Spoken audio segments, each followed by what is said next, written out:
the fact that we have gotten something right does not make me take my eyes off it anymore.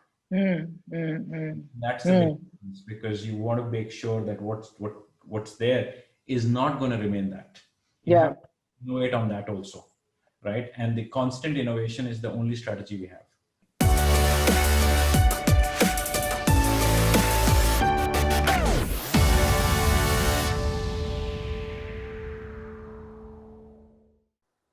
You know, Naveen, I've been just going through your Twitter handle, and there's so many people from the ecosystem, everyone congratulating you.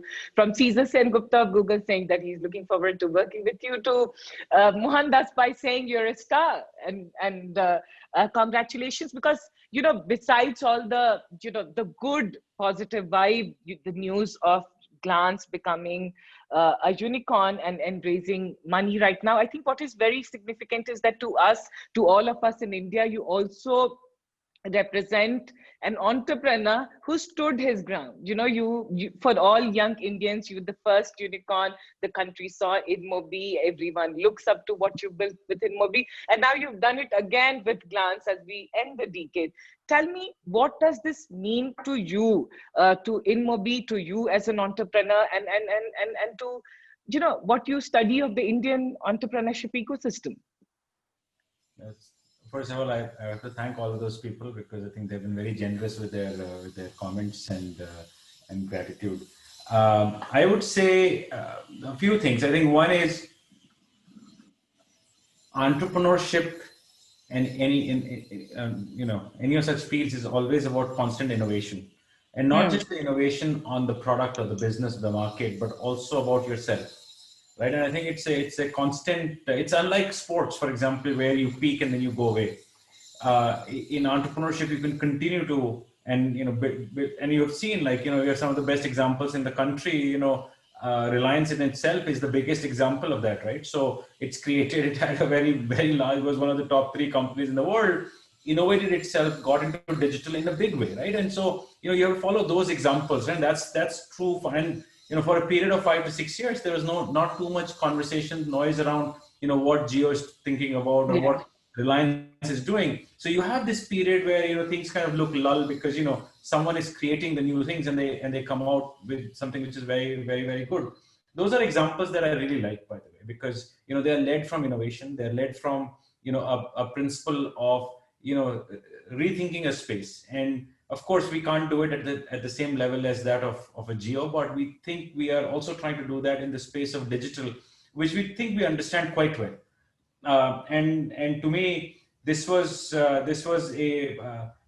case of innovation. And even what we started off with InMobi was, at that point of time, was relatively very, very new. Not many, maybe a couple of companies here and there were even attempting it. So we do like to believe that we take the road slightly less traveled at times when it comes to picking on ideas, and for a while it will seem that, look, it's pathetic, it's bad, and so a part of all of this is to be able to not let those messages and voices impact you, and so that takes a lot. But I think in the larger scheme of things, the message that we at least hope with this is going out there is that if you do fundamental innovation in any country, in any space, you would be able to see some things come out very, very large and different, and even the likes of the big companies and the most innovative companies in the world would look up and take notice, right? So that's the most important thing that I think we would look at. On a very slightly different dimension, I would also add that all of these things are not possible because one person wanted to do it. And I just very clear on that. I get, significant disproportionate portion of the coverage just because I'm head of the organization. But I think the organization is the one that actually build these things. And we have stayed true and together, true to our philosophies and values and culture, and true to our thesis of people, through the the goods and the bads. And to me, it's people do say culture eats strategy for for breakfast, and of course we also believed in that, but we now see it. right? So, it's, to believe in it, to agree to it, to believe in it, then to see it. Those are different things, and we're seeing it. And the success of, both InMobi and for Glance now, both are very predicated on the fact that we have a very dedicated set of people who love the company, and we love them, and it's a family, and we are all together, and truly believe in that, and we would want to take it forward with that, because look, the strategies will change, the markets will change, something else will come up, but this is something that will not change. So what's constant is only this one. Everything else is, transient and temporary, and, we'll keep running through that. Yeah, and what is also constant with you and your company is with InMobi is that, and Glance of course is the new child, is that there is resilience, and there has been resilience and consistency. So and with that, I want to ask you, Naveen, that when you launched Glance, right, there were a lot of questions. Scale kaise hoga, how the monetization is going to happen, what is, like, does it make sense? But it has scaled today. It has more than 100 million users. You're in 5 languages. Just take us through what you are seeing with Glance, because earlier, the whole thing was that it's a lock screen for all these OEMs, right? And it's to use that space. But how are you now seeing 2, 3, 4 years into this? How are you seeing Glance evolve? There are two kinds of companies, or two kinds of approaches in the world, right? One is people or companies that can see things that others cannot see. And the other is that, look, it's very visible how to get there. So everybody has to execute the other out in order to get there, right? So you compete on execution muscle to get there. We typically fall in the first bucket. We like to believe that we are able to see some things. And by the way, when you try to see some things in the future, you also go wrong. So it's not always that you get it right. We've had our own share of things that went wrong for us. So in that, I think all the questions that were asked at the time when we launched Glance were all valid. By the way, there's no disagreement on those questions. I think we just knew the answers. People didn't believe in some of those answers and said, hey, this might happen and that might happen. True. We took those risks and tried to avoid them. I think most of them we have avoided, if not all of them. And we also, are hopefully very open about if there are challenges with our business, we are very open about that, right? We don't try to hide them internally or externally. If there is a challenge, there is a challenge, and we'll solve for it, right? Because it's very hard to believe that there is a challenge that one cannot overcome.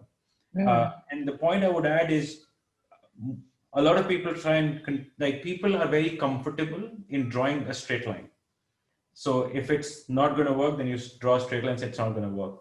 In reality, life is a lot more non-linear, right? If you can make 2 or 3 things happen, then non-linearity kicks in, and people cannot see non-linearity. And to me, this is the difference between people who see linearly and who see non-linearly.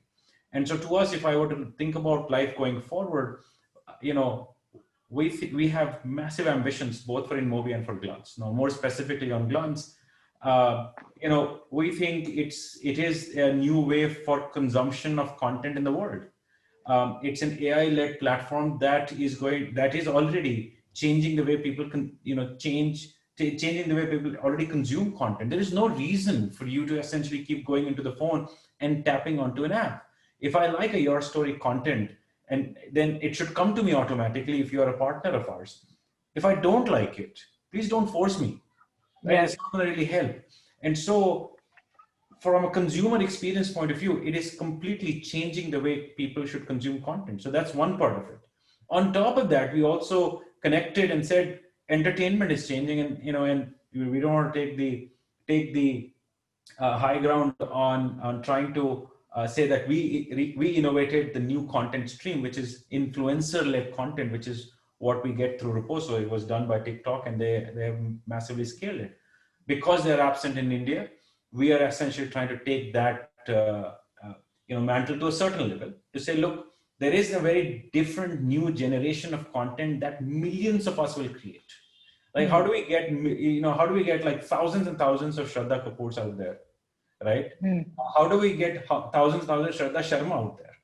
right? You think about them, right? So different areas and different streams, but all of them can actually create different kind of content similar. And how do we get that to happen is a very important aspect of content also, right? So we think of ourselves as changing the way consumption of content is going to happen across the globe, not just India. And we are going global with this, and we are going to leverage AI only for this. There is no other way. 115 million consumers every day see content which is more relevant to them and different for them. Naveen, you said very interesting. You said AI platform, right? Right. AI-led platform. Glance today is that.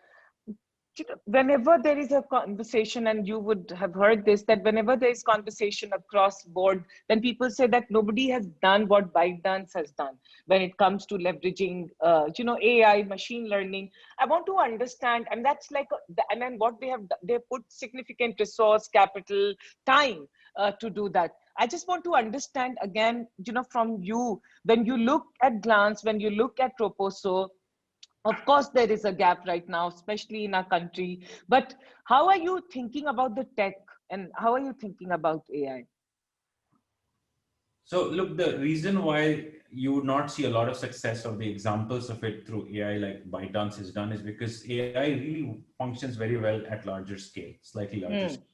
And we haven't had homegrown successes, especially in these spaces as much, where you could really leverage AI to that extent. So that's why you don't see it. From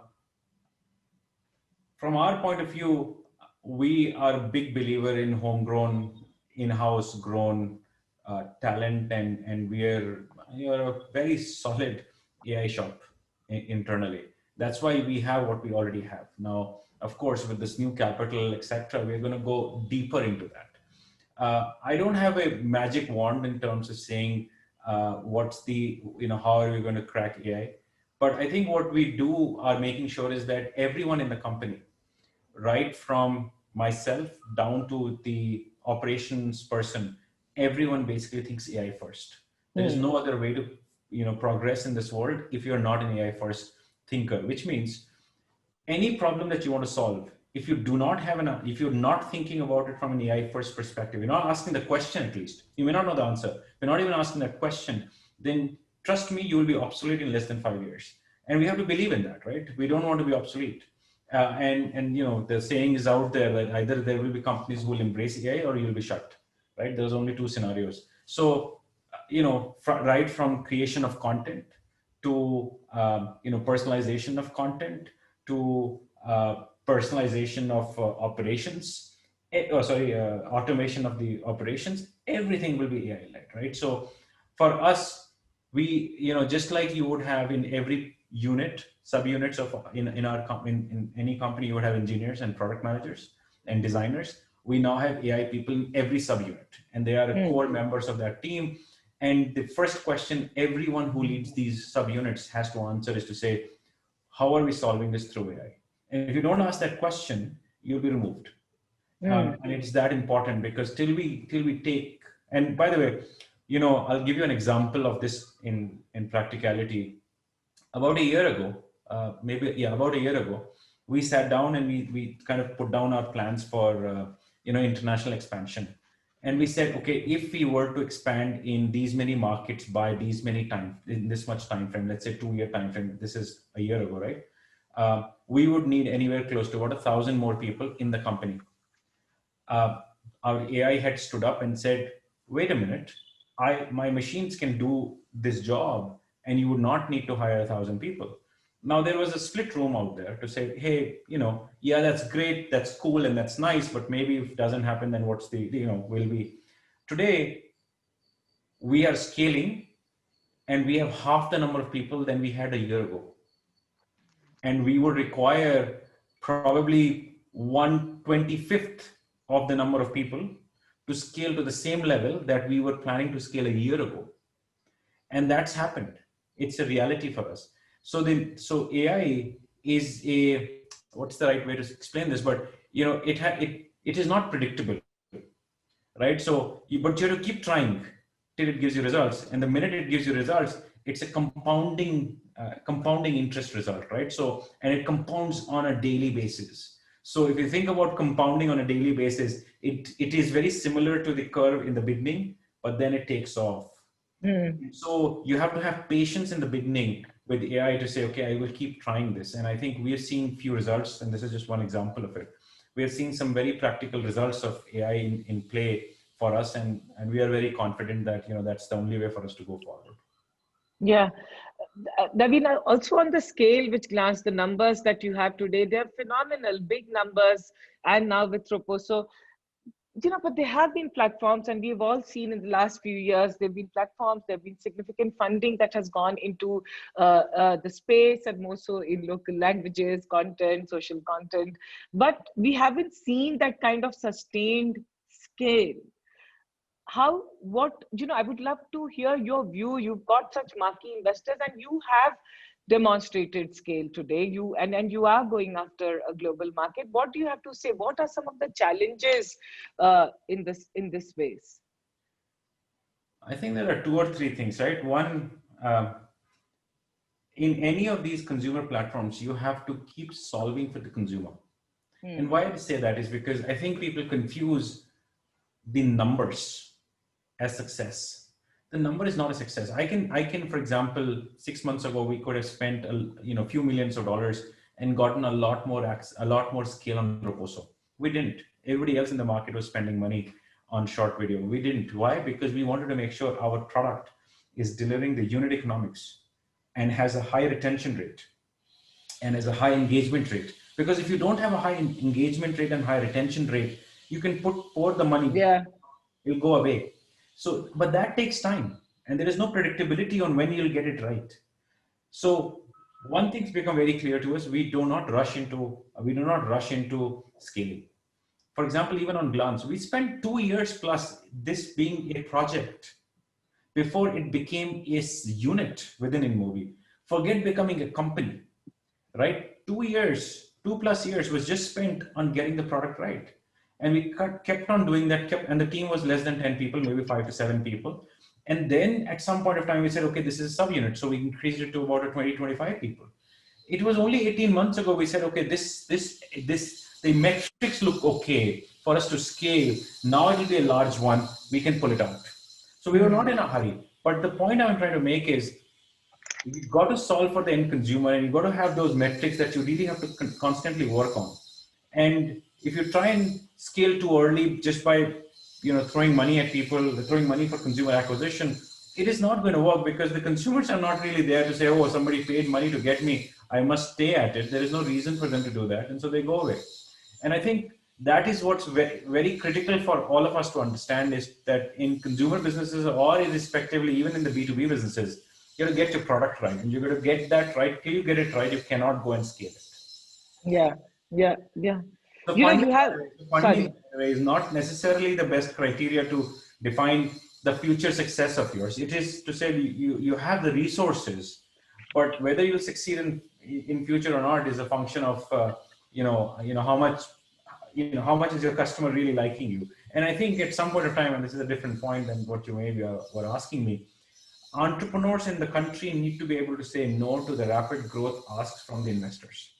Because there is this blitz growth fun that everybody is trying to have, and I don't see successes based on that. By the way, I hardly see successes which were like, we're just growing right now. But where is the success? Where is the long-term success? Where is the longevity in terms of building something which you can sustainably build? Like, where is the unit economics on this, right? So all of these questions are probably asked once you have gone through some of the cycles that part of us went through, because we've seen the blitz growth, and we know it doesn't mean anything, because sustainable growth is what really matters. So I think there is a message out there to every other entrepreneur to try and be more secure about some of these things.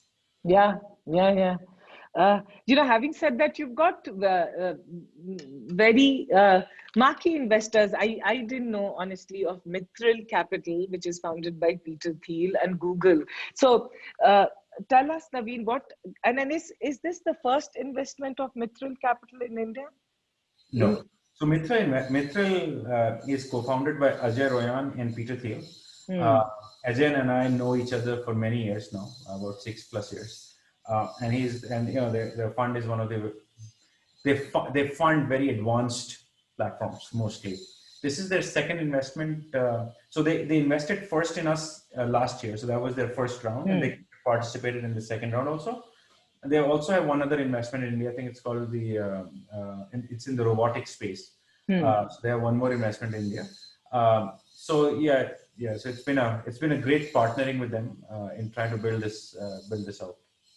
And if we could be privy to the conversations that you have with investors, what got them excited? What got Mitral excited, and what got Google excited about plans? Anyway, it's very interesting. The same conversation would get some people excited and some other people nervous, right? It's the conversation is not different. It depends on your ability to see the future, right? And people see the future and to believe in that future. And some people believe in certain future, and some other people believe in certain other kind of a future.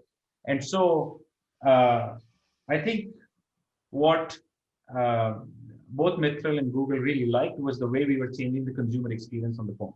This change in the consumer experience, by the way, is very fundamental. Like for the last 20 years, all of us have been using our phones, and that phone has not changed the way it functions.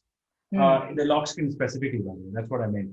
The lock screen has been exactly the same for the last 20 years. And because it's been the same for the last 20 years, we came in and we just, innovated on top of it. Yeah. They told me. And by the way, that's what, both Google and Mittal love, because it's like, okay, this is paradigm change. This is like changing the way consumers are going to consume the internet going forward. Now, some people would look at it and say, wait a second, that may not happen because of A, B, and C issues. That's okay. That's okay. Yeah. But our vision is not changing. We are going after that. And we always knew, by the way, that this is going to be, it's bold. It's very similar to, let me give you two examples, which all of us will, have now seen in our lifetime, which is one is WhatsApp. There is no reason for WhatsApp to have existed had there been great innovation being done on the SMS, in the SMS platform. Yeah. But that never happened. And so on day one, if somebody were to stand up and say, hey, do you think WhatsApp equivalent service would scale? You would scratch your head and say, why should it scale? Because there is SMS. But there were certain visionaries who believed in that theory and story and went about it. And today, voila, that's the only platform that you use. And, WhatsApp and WeChat are the only, few platforms that across the world are getting used. So the world changed in front of us. If you look at Uber, the cars have existed in front of us, right? All the while. It was always there. It was only 70 years later, somebody came in and said, okay, there is a software-led efficiency that can be created on top of it. Yeah. You were like, yeah, of course. Right? So the best innovations are right there in plain sight. They're in plain sight. It's an open secret. The best innovations are open secret. And therefore, the biggest ones, if you think about it, by the way, I know you can go through every example, which is like the top 20 such examples, you would see them and say, well, someone else should do a better job at it. But that doesn't really happen. What happens is someone who is just, chipping away, step by step on it is the one who's going to win that. And so we're not in the messaging space. We're not in, in the car space. We're redefining a new space, which is the lock screen. And we chipped away at that for, especially in the last 18 to 19 months, a lot. We continue to kind of innovate on it in our own little, in-house garage for a few years before we actually brought it out, right? So it works for us right now. And so, but I think that's the only way to make like world-changing innovation and the only way to make a dent in the universe. Yeah. I'm getting very inspired listening to this. Have you changed the way now having built InMobi over the years and so successfully? Have you changed the way you look at metrics? And here I'm asking more in terms of glance and repose. So are you how are you looking at growth, and how are you looking at the numbers? Because you have very significant numbers, but do you have like this, okay, next 6 months, next 3 months, we have to, because you are a man with audacious big numbers. And yeah, sometimes they do sound crazy, because I had met you when you started Glance, and you had said that we will have 20 million or something like very soon. And today you have so many more numbers. Are you looking like that, or are you looking like, okay, right now let's engage with the users more? How are you looking at your metrics? Look, I think that there are two different parts to this. At any point of time, the consumer engagement and retention metrics, they're paramount. The day those numbers falter, doesn't matter what my scale is, it's going to go away. Very famously, it's said that Google search didn't do a great job on search. People will move to something else, right? This $1.5 trillion enterprise could just go away. They always have to be very, very good at the core of what they do. And now, of course, there are many such services, and Google is just one example, right? So at no point of time I am, or any one of us is taking our eyes off retention and engagement. And we always have to keep improving that. And it's a constant innovation. It's not like, just did one thing and we'll just continue. So that's one part of it. There, we have made very bold decisions of saying maybe, and this is, by the way, where you don't have an answer. Like, nobody knows the real answer, right? You just have to have a point of view of the future to say, hey, well, influencer-led content will make it big, or creating live content, will make it big. But we'll see. We'll see what becomes and what doesn't become. If it doesn't work out, you don't do it. If it works out, you keep doing it. So you have many teams trying to constantly push the envelope on that. The second part is to say, okay, it is not as if we are just at zero level, right? We know we have a level of engagement which is very good, so we can certainly scale, right? So it's not a 2 year ago, or 3 year ago, or 2 year ago issue where we're saying we must get this right before we scale. We now have, to a certain extent, engagement proven with us. The aim for us is audacious to say, the ability for this platform, or this platform can be in front of every user. This is a platform for every user, which means today we are in 100 plus million user base. We want to take it to 1 billion plus users, and that's not even being audacious. That's just being, we can get there. Now that's the other part of it, which means, of course, you have to go, across the globe. And so there is a big part of this, by the way, where we are looking to launch and looking to go much deeper in the rest of Asia, especially Southeast Asian markets, Indonesia, Malaysia, Thailand, Philippines, all of these markets. We're looking to go very deep in South America, so especially Brazil. And we are looking to launch in the US over the next, all of this should happen over the next 12 to maybe 18 months. So we are being audacious when it comes to the expansion of this, but we are being very, very tight and focused when we think about the user experience, right? So it's a, and it's, by the way, what I said is nothing even rocket science. It's overtly simple, but I think the difference which you are asking, how is that different now versus maybe earlier, is I am not, the fact that we have gotten something right does not make me take my eyes off it anymore. That's the big difference, because you want to make sure that what's there is not going to remain that. You have to innovate on that also, right? And the constant innovation is the only strategy we have. And everything need not be big innovation. It can be micro innovations also, right? So it's always, so how do you get the teams to essentially then have an environment of creating newer experiments and doing new things, and half of them will fail, and the remaining 40% might not really work that well. Only 10% will succeed. So in an environment when you know that the experimentation is the only way and 10% will only succeed, how do you keep everybody motivated is a very different philosophy and thesis, because that's the only way innovation gets done. Yeah. Naveen, are you, when we had spoken last time, you had mentioned that at that moment, you were getting the product right, getting the initial set of users. Are you thinking of monetization now? Yeah. So monetization is certainly in the horizon in terms of thinking about it, but also, we understand monetization. So there's one thing we understand very well for the last 10 years, is monetization. Now we also understand its positives and its negatives. Which means if we were to essentially take what we know what works and what doesn't work. By the way, let me tell you that.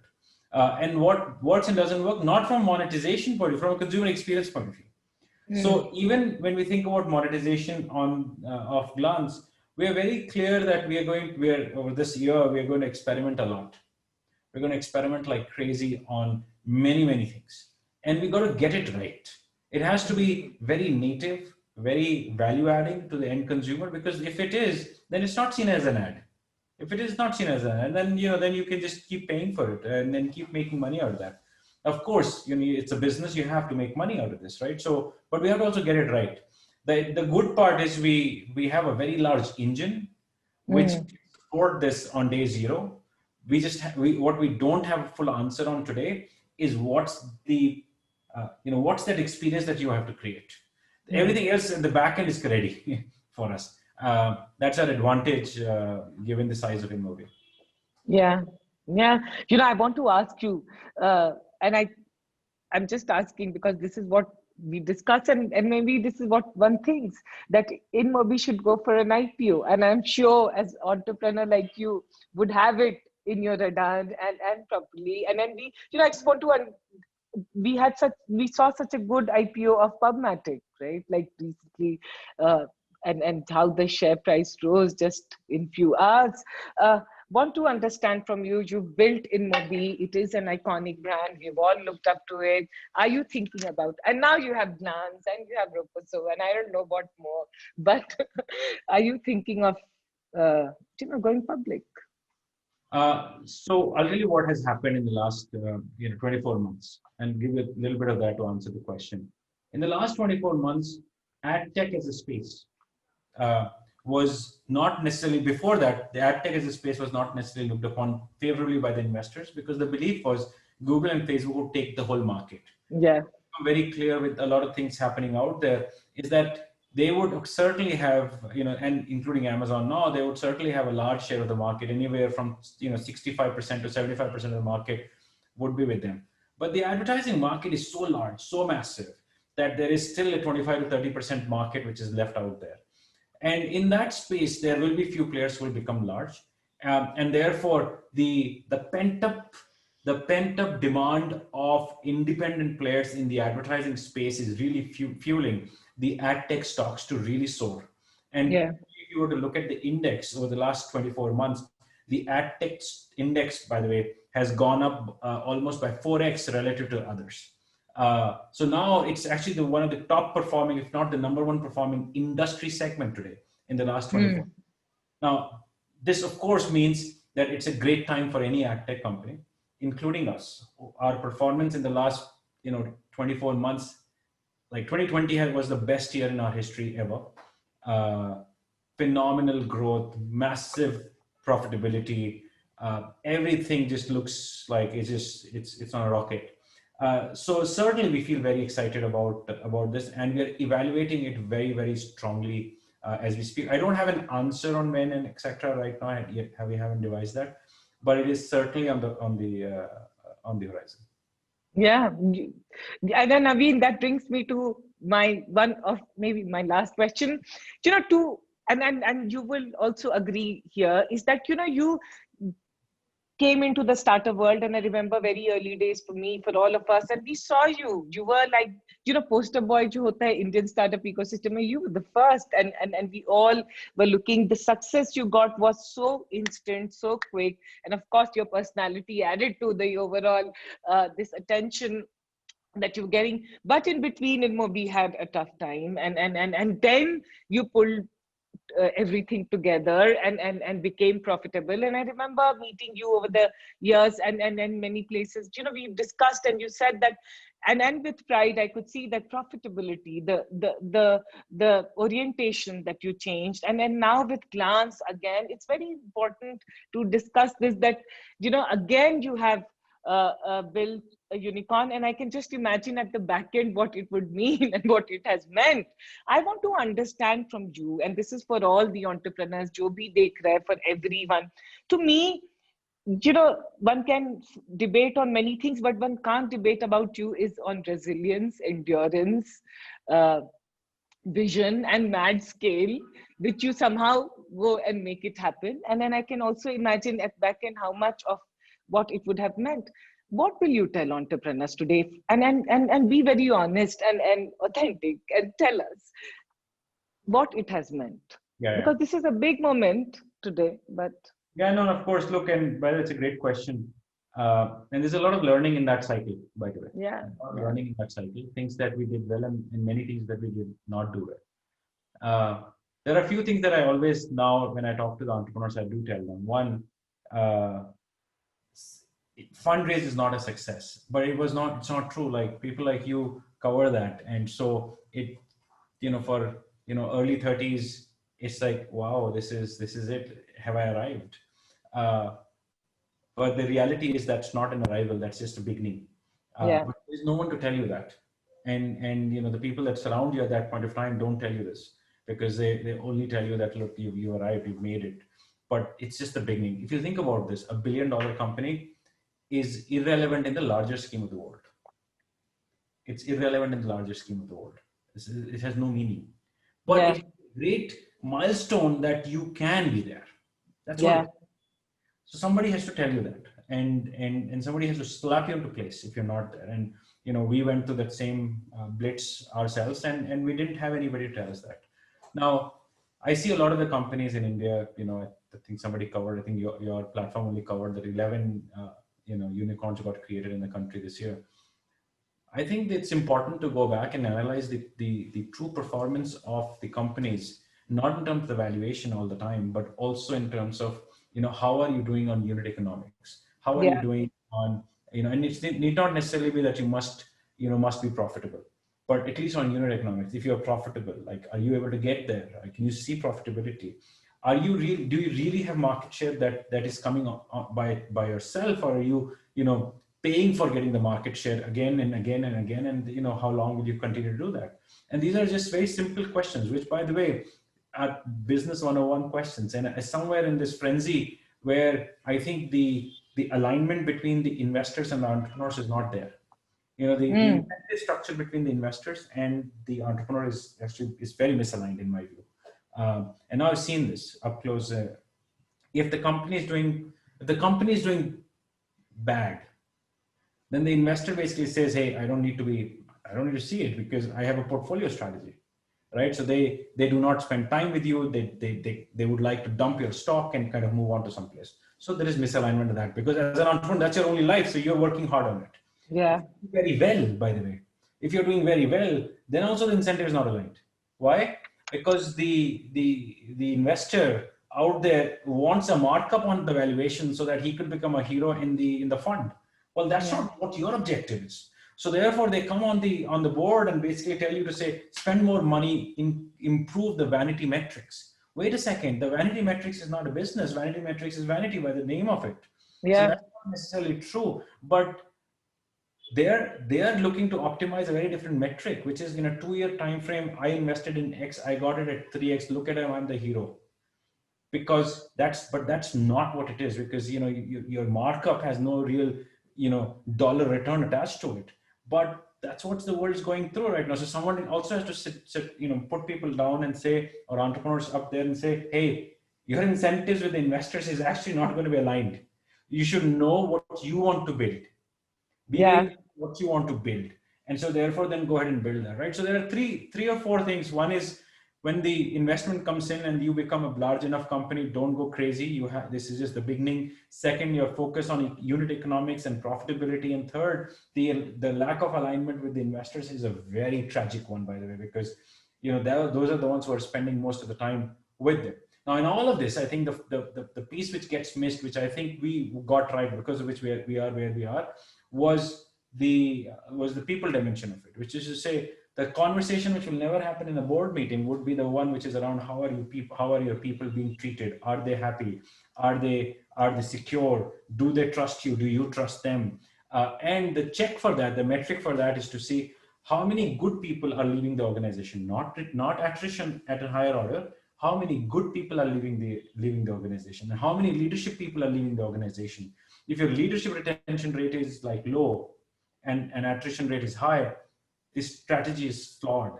It is small, right? Now, for us, for example, our leadership team has been together for now maybe 9 years or so.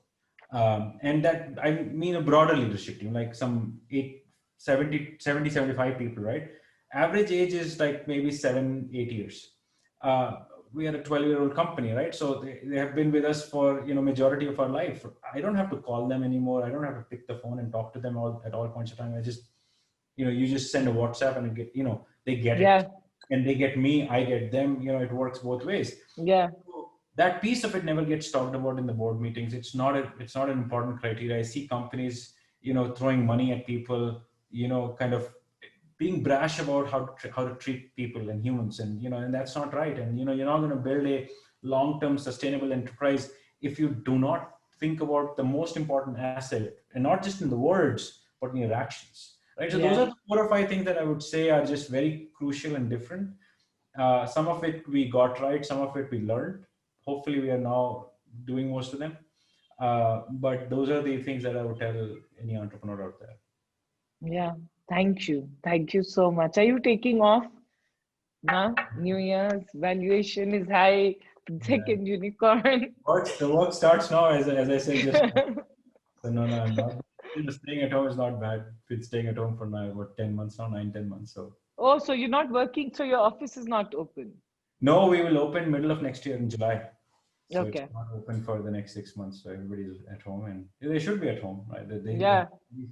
Is the point in calling people over. Why should you risk human life for getting some extra work done? Like, it doesn't make sense, right? We should just let people be more safe, and we're not. And the work is getting done, and the work is getting done, and thank you, Naveen. Very inspiring talking to you as always, and congratulations on Glance, congratulations on what you've built, and congratulations for being a role model to all the entrepreneurs in India. I have last question, which I've been told I didn't ask. What does money mean to you personally? Money? Yeah, what does money mean to you personally? What has it meant? Explain the question again. Maybe I didn't understand the question. Like money, just say like, okay, I'll tell you answers which I've got, that at one point money meant something, but now it doesn't mean money, and blah blah blah blah. Money, paisa, aapki life mein, what does it personal mean? Yes. Oh, personal. No, I think it's a very important thing, by the way. It's an important thing because it is one of the most powerful resources to do anything you want. Now, what you do with the money is very different than what it takes to get it, right? So what it takes to get it is one dimension of it. What you do with it is what your life should be all about, right? So part of what somebody explained to me many years ago is to say, don't be shy about making money, but be very, very clear about what you want to do with it. Because you're not unless I don't have a lavish lifestyle beyond certain, few things here and there, but which you can buy anyhow. But if you want to really do something in life and make an impact, which you can with, just by yourself, it's a great resource to have. So I am all about, having the money, but to utilize it for something which I hope will make something else come to life. And, the role model there, of course, is Bill Gates, right? What he has done with his life. Nobody could have asked for more money, and nobody could have done what he has done, which is to say, I'm going to give it all away and change the planet, right? Change the planet. A bigger story than what Microsoft is, and bigger impact than what Microsoft is. He's on to that, and he's just 64, frankly, right? So that's the power of it. Thank you so much. Hope you have a lot of money and you do a lot of great things. Thank you. Thanks a lot. Thank you. Take care. Yeah. Bye.